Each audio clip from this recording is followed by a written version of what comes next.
I believe.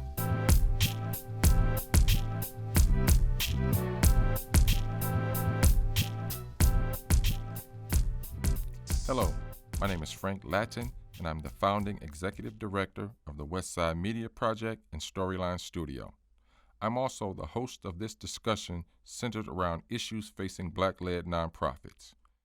I'm here today with Gloria Smith, who is the executive director of a nonprofit organization called the Black Star Project, located in the Bronzeville area here in Chicago. Black Star was founded by her brother, the late Philip Jackson, who was also very vocal on the topic of the amount of funding that goes to Black-led nonprofits before he passed away. First, I want to say thank you, Thank you for Gloria, having for me. taking the time out to Glad meet to with be me here. today. Before we get into our discussion, tell us a little bit about Black Star Project and some of the things you all do. Sure, absolutely. Well, this is our 25th year. We've been around for 25 years, which 25 is years. a milestone, right? Yes, it So is. you mentioned Philip. Philip is my brother. I'm one of four sisters. And I think you know that Philip had a long um, story background in a lot of different areas in the city of Chicago, in government, in education, and in the private sector.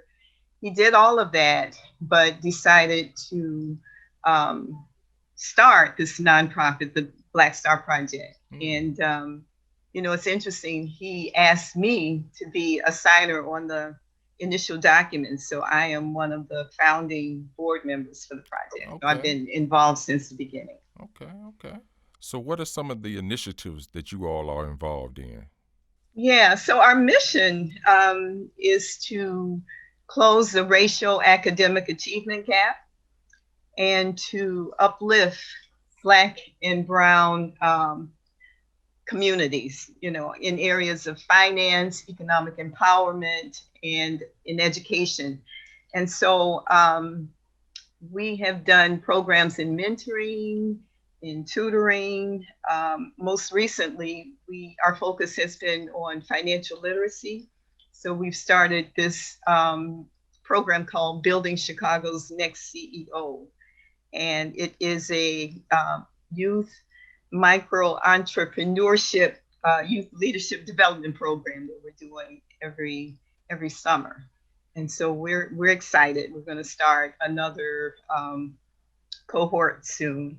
Also, Black Star is very active in the community, as you probably know. We've been involved in issues around violence, and also with this COVID-19, we serve as uh, a resource hub. So if folks are in need of, PPE or some relief, we have those resources at Black Star. We are also starting a COVID-19 portal to help folks access information to vaccinations. And so we're excited about that. That's going to launch soon on our website. So yeah, just very involved in the community. Black Star is very involved in the community. So, as you know, last year I wrote an open letter to the philanthropic community here in Chicago to call out the systemic racism that I was seeing in funding. Let me say this, as a black man who's put 15 years into founding and running a nonprofit, the issue is very near and dear to my heart. So the letter was very personal. From what I'm told, the letter made its rounds and sparked some serious discussion regarding equity and funding. But I want to ask you, from your perspective, as a black woman running a nonprofit, what do you think are some of the issues facing black-led nonprofits? Well, first of all, I want to thank you for writing that letter. Thank you Certainly, for doing that, and thank certainly. you for keeping the conversation going. Because when Philip passed, I wondered, who was going to pick up the mantle and keep this conversation going. So I'm grateful to you and to Edgar Villanueva, who wrote Decolonizing Wealth. Um, when I read the letter, I was especially taken by your words around leaders of color who don't get support, who are very close to this work but are never funded. And Right. so I think that foundations really need to take a look at the work that organizations like your organization and Black Star and others are doing. And so um, I am really, really impressed. First of all, I've been away from Chicago for 10 years. I've been working and living in Denver, working with my uncle's nonprofit in Denver. But when I came back to Chicago, I got involved with the Chicago Peace Fellows and met a lot of wonderful folks like you who are doing amazing work. And so I just think that foundations really need to take a look at what small organizations are doing for um, folks in Chicago, the impact that you're having on what's going on in the city. It's interesting. It's interesting because I've had more discussions and met more people in the philanthropic community since I've published that letter, more so than the 14 years that I've been involved running this organization. And, something about that doesn't seem right. But I realize, the things we do in this type of work, when you get involved in this type of community work, it's not for glamour, it's not for notoriety. Most of the time, we do these things, take on these initiatives because we're in these communities. We're closer to the community, and we have our own perspectives. And I think, the work we do really goes against the narrative that we hear in mainstream media that primarily Black men don't want to be responsible for our communities, which we both know is not true.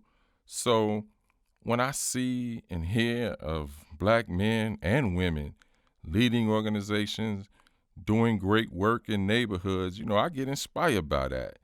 And the work that you are doing, and Black Star and others from Chicago Peace Fellow are doing, I feel it's really important thing. Thank you. And Thank you if so much nobody for else your. is going to shine the light on it, I'm going to shine the light on it. And that's what this is really about. We live in a world where, for whatever reasons or for a number of reasons, funding is not coming our way. We deal with these inequities, but at the same time, I think the effort, the intuition, the insight that we have to even start these organizations, it's not from a position of seeing, we're on the ground, Absolutely. we're in the trenches. So I think that the work needs to be highlighted, and it needs to be highlighted. Absolutely. And I know your brother Phil was involved in this topic. So tell me about some of the work he was involved in before he passed around funding to Black-led Mhm. nonprofits. Okay, so just thinking back, as I said, I was in Denver for a while. So, but I did get to be involved a little bit in the work that he did around the time that he sort of brought this to the attention of folks. And I believe that was around 2015, 2016. Okay. And I think what Philip was doing was responding to an increase in violence in the Hmm. city of Chicago, if I remember correctly. Okay. They were tracking the number of incidents around Memorial Day and Labor Right. Day, and Philip Right. wanted to do something I remember about that. it. And I he remember wanted that. to try to get the foundations involved. Mm-hmm. And so I believe he, if I remember correctly, he had a team of young people, University of Chicago students or others, doing some research. And they found that, I believe it was in 2015, that MacArthur and some of the other foundations had, well, MacArthur in particular, had spent something like $300 million that year, and that of that, maybe 50,000, I'm sorry, 50 million had been spent in the city of Chicago. And he Mm. dug down even further and found that only 300,000 had been spent or had been given to um, Black-led organizations. Wow. And so Philip Wow. took that information. I mean, and if you do Wow. the numbers, I think it came out to like 1/10 of 10% of all of their funding Wow. was to Black-led organizations. And Philip, you know, um, I guess he reached out to the foundations and asked them for a response. And I don't know, if they were slow to respond, but he felt that he really needed to highlight this and bring it to the attention of others. And Mm-hmm. so he reached out to some folks, and I believe there was an article in Cranes and some other media that brought the issue to the attention of some. And Philip had decided that he was going to personally protest in front of MacArthur. And he did that for a few days. I remember And I that. remember one day he had a group of young people, um, reminiscent of, the 60s when Dr. King, the young people's march. And so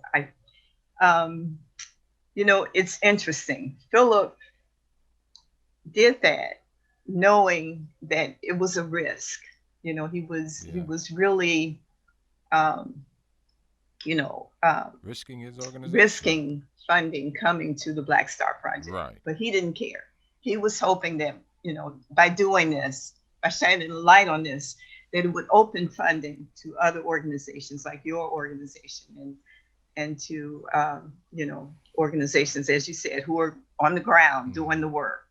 And so, so That's beautiful. That's beautiful. I was fortunate enough to meet Phil some years ago, and I was not aware of his civic life prior to that. I remember this issue, him picking up this issue, and it touched me. Again, you pour years of your life into a project, and on the ground, we do this because we see a need, we have a commitment, not for a paycheck or a position or a title. A lot of stuff we build with our own hands. So it resonated with me really heavily, in fact. And, it can get depressing as you're doing this work and you're looking around and you see, white-led organizations being funded to do work in Black communities. That to me just perpetuates the narrative that we discussed earlier, that we don't take pride or we don't have any interest in our community. So that issue again really resonated with me. And so, even bringing it up even today, has been an experience, a real life experience. And we all live it. So by that issue being back in the forefront today, unfortunately, with the murder of George Floyd and all the discussions around systemic racism, is what prompted me to actually even write the letter and get that off my chest because it's been inside for so long. But what I wanted to say also was the fact that in doing the research and noticing it wasn't just me, there were studies that documented this, several studies, in fact, knowing that groups like Black Star Project and others are, really reassuring. It was just comforting to know that, okay, this issue is out there. It's not inside. It's not just something I think. It's not something that I'm just being angry about. This is a real issue. Equity in funding is a real issue. So just to acknowledge that, it really got a load off my chest personally. And to hear from funders that they've started these discussions, that's great. So lastly, I want to talk to you a little bit about, I know you're a part of a group with the Chicago Peace Fellows that are actively trying to work on this issue. So tell me about some of the work you all are trying to do along these lines.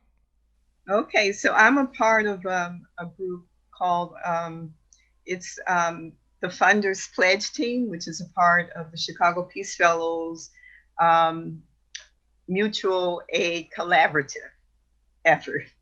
And so I serve sort of as an advisor because I'm like the elder in the group. And Okay. so Okay. I am so pleased to work with Cosette, Lakeisha, and David, who have taken the lead on this effort. And so what we are trying to do is come up with a pledge, come up with something that we can offer to funders to get them on board, you know, um, to listen to what we have to say and to work with, you know, um, those of us who are doing the work. And so we've reached out to some funders just to kind of test the waters to see if this, you know, might be something that will work. And so we're grateful to Liz Dozier with Chicago Beyond. She's taken a look at what we've done so far, and there are a few others. But Okay.